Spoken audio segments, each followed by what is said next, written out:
Next, we have Dr. Jugal Patel, who completed his post-graduation in periodontics from AME Dental College, Raichur in 2010.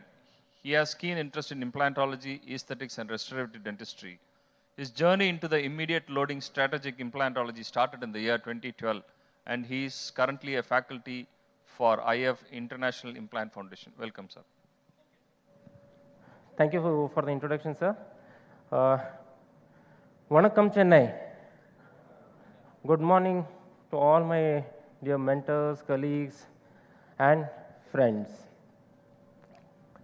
So today the topic given to me is the first, second, and the third corticals, right? So we are all here for immediate loading with strategic implants, and we all know that with strategic implants and for immediate loading, we need to anchor these implants into resorption stable cortical areas. Now, what are these corticals? We'll try to get the clarity on this. We have many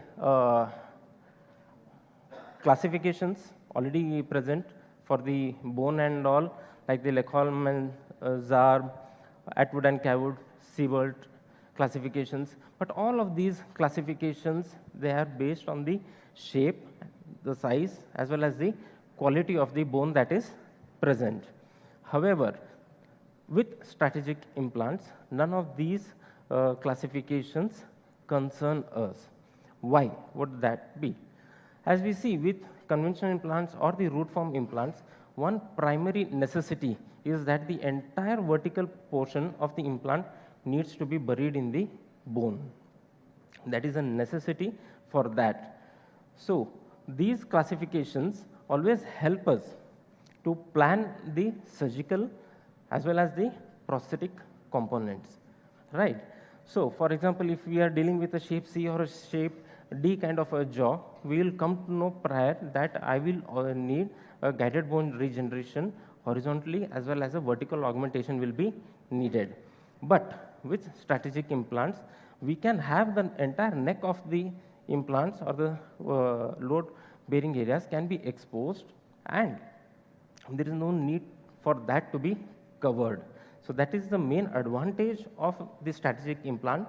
Thus, we can use these strategic implants without any additional grafting or regenerative procedures in any of these situations. So we needed something to classify it, to denominate what are the corticals with respect to strategic implants. So in the year 2016, Ide et al., they proposed this new classification, and we are so lucky that all the authors of this publication are present right here in this room. So they proposed a very simple 1, 2, 3 classification, that is the first cortical, second cortical, and the third cortical, specifically for strategic implants in immediate loading. Yeah. So what is this first cortical, second cortical? So imagine we have a bone here, the oral cavity, the entire crestal cortical is called as the first cortical, and any cortical that is distant to it or opposing to it will be called as the second cortical.